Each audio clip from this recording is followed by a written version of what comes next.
السلام عليكم. وصفة اليوم من وصفات أم خلود. جبت لكم البوريك. يجي واش نقول لكم، البنة ما نهدرش عليها، القرماشة حاضرة.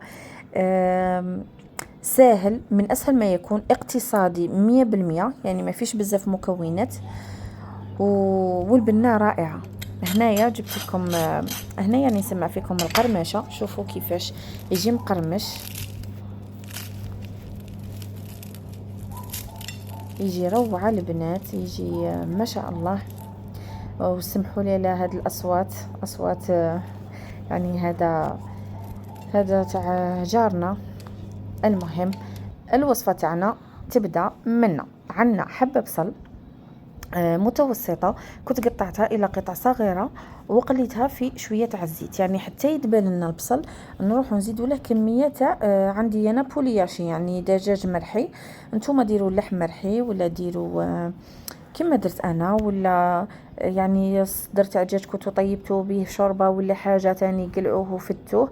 مهم اي حشو تبغوه نتوما. كنت زدت له سنات تاع الثوم وقليتهم مليح. وهنايا باش نزكي الحشو تاعي كنت درت حبه تاع بطاطا تغلي، يعني غليتها عادي غير في الماء، ودرتها هنايا مع الحشو تاعي ومرستها هكا غير بالمغرف حتى دخلت لي كامل في الحشو، باش يزكالي الحشو ويعطيني كميه كبيره. هنايا التوابل كنت درت حرور، فلفل اسود، وكنت درت سكنجبير وشويه تاع الكركم، شويه تاع الكمون، وكيري دجاج. هنايا في الاخير كنت درت كيري دجاج، والملح اكيد نملحوا الخليطه تاعنا ونخلطوا كامل هاد المكونات مع بعض حتى ينسجموا لنا. يجي روعه هاد الحشو البنات، يجي البنه بنين واقتصادي كما شفتوا، يعني غير بشويه فقط تاع دجاج وانتم درتو يعني شحال من حبه تاع بوراك رائع. هنايا في نفس المقلاة قلعت هذاك الحشو تاعي على جهه، في نفس المقلاة درت كاس تاع حليب ودرت له مغرف كبيره تاع مايزينا. انا هنا عندي المغرف تاع القهوه اللي نسكروا بها القهوه، درت مغرف مغرف وشويه تاع مايزينا، خلطهم مليح حتى دابت لي هذيك المايزينا.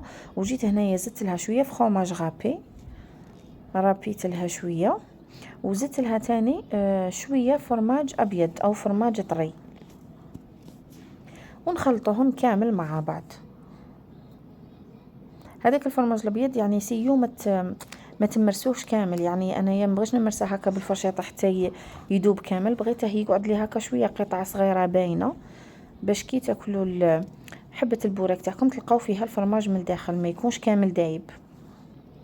هنايا زدت لها شويه تاع الملح وشويه تاع فلفل اسود وشويه تاع كيري دجاج، هادو هما التوابل فقط، ونخلطوهم مع بعض ونعاودوا نردوا الحشو تاعنا لهاد الصلصه اللي درناها، يعني صلصه الجبن، باش ما يجينيش الحشو تاعي ناشف، يجيني يعني مشمخ ويجيني معمر بالفرماج، يجي واش نقول لكم، يجي روعه في البنه، ما يجيش ناشف. فوالا هنايا الحشو تاعي عاود رديته للصلصه تاعي، نخلطهم مع بعض حتى يولي لنا خليط واحد متجانس. وهنايا طفيت عليه النار، الحشو تاعي راه واجد. كنت هنايا وجدت الحشو تاعي وجبت شويه تاع فرماج رابي، يعني اختياري، تنجموا تستغناو عليه وتكتفوا فقط بالفرماج اللي انا دايرينه في الصلصه. انا كان عندي حبيت نزيده يعني كاضافه. هنايا جيبوا حبه الديول، انايا ورقه الديول يعني بغيت نديرها كومبلي، نتوما الا ما بغيتوش ديروها كامله قسموها على 2. نديرو شويه تاع الحشو، يعني كيما شفتوني طويتها شويه في الاول ودرت الحشو في الوسط، ونقلب الجهتين يعني منا ومنا، ونغلق عليها ونلويها عادي. ولكن من تلوو لازم تزيروا، يعني تزيروا على الحبه باش تبقى مزيره وما يخرج لكمش الحشو، وتجيكم يعني كيما راكم تشوفوا تجي متحوفه. ندير معكم حبه اخرى، نطوي الحبة الديول هكا على يعني غير شوية من الفوق، نديروا لها الحشو في الوسط على شكل حربوش هكا، وندير لها شوية تاع فرماج ونلوها ونقلوها مباشرة. انا كنت دايره الزيت يحمى وقليتها، يعني المقطع تاع القليل تحدف لي. وهنايا في الاخير شوفوا كيفاش جا روعه بنين، الحشو ما يجيناش كامل ناشف، يجينا مشمخ، يعني غير بأقل يعني بمكونات بسيطة وقليلة حضرنا بوراك رائع.